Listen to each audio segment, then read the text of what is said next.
Hi, welcome back to our channel. Para sa mga maraming baguhan ng mga hikers na nakatuon sa mga backpack at mga bagong damit at mga mamahaling damit, pero minsan nakakalimutan nila ang pinakamahalagang kagamitan ay ang sapatos. So sa video na ito pag-usapan natin kung paano tayo pumili ng tamang sapatos.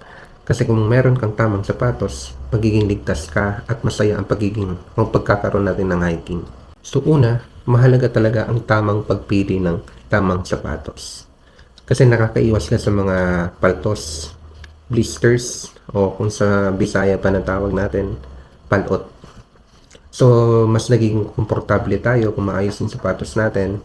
Mas nagiging ligtas tayo sa trail, sa mga madulas na daan.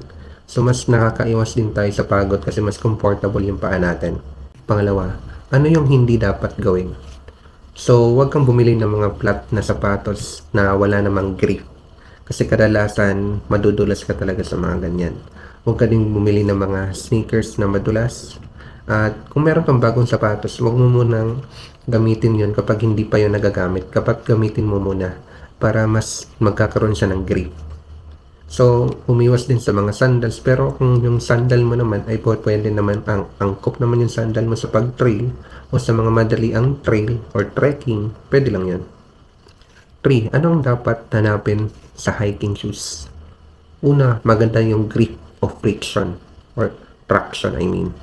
So, napaka-importante yon kasi nakakaiwas tayo sa mga madudulas na area o mas nagkakaroon ng grip kapag nadadaanan natin yung mga basa o medyo yung mga bato, yung mga madudulas na bato.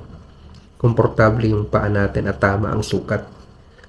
At isa pa, matibay ang kanyang sapatos, ang kanyang quality, maganda. May protection din sa ating mga paa. Then, nagkakaroon din ng breathable at mabilis tayong nagkakaroon ng pahinga sa paa natin kasi gawa nga ng napaka-komportable ng paa natin kapag nagkakaroon tayo ng magandang hiking shoes. Pang-apat, hiking shoes versus running shoes. Although okay naman yung running shoes, kaya lang hindi sa lahat ng pagkakataon. Running shoes, pwede siya sa mga madali ang trail or trekking kasi magaan at okay siya sa madali ang trail. Hindi siya pwedeng gamitin sa mga major trail. So, hiking shoes naman, ang kagandahan nito mas matibay, mas magandang kapit nito sa mga madudulas na daan o lupa or bato, mas kumakapit siya sa putik. Ganun kaganda ang hiking shoes. Pang-5, sa mga personal experience mo o personal experience ko din, itong pinakamahalagang bahagi. So, nung una, akong nag-hike, ordinaryong rubber shoes lang ang gamit ko. Kanang yung mga usual na ginagamit natin. So, pwede yun sa mga madali ang hike lang. Pagdating sa maputik na bahagi ng trail, madalas nadudulas or nahihirapan tayong dumaan. Doon ko na-realize kung gaano kahalaga ang sapatos na meron talagang grip. So, pang-6, ito yung bonus tip. So, gumamit ka ng tamang medyas din. Kasi meron yung mga medyas na akma lang talaga sa mga hiking shoes o sa pag-hike natin. Putulin mo na yung kuko bago ka umakyat kasi kapag sakaling naipit yung paa natin, madalas nadadamage din yung kuko natin. So, kapag nakapagputol natin ng kuko, nakakaiwas din tayo sa mga hindi magandang pangyayari. So, i-break mo muna yung mga bagong sapatos. Gamitin mo muna bago mo gamitin sa hiking. At least magkakaroon siya ng grip.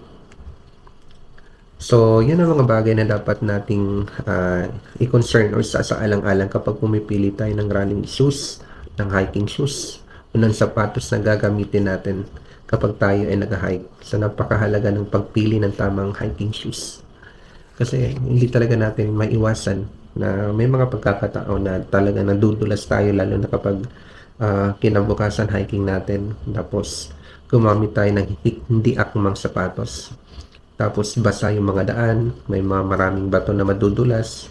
So, para makaiwas tayo sa mga aksidente, pumili na lang tayo ng tamang shoes. Although meron namang nabibili na mga mumurahing mga sapatos, so kamo mo lang bumili ng mga mamahaling sapatos. Pareho lang din naman yung gamit nila. So, kung ako sa'yo, pumili ka ng akmang sapatos mo, yung tama lang yung presyo, tsaka yung comfortable sa paa mo.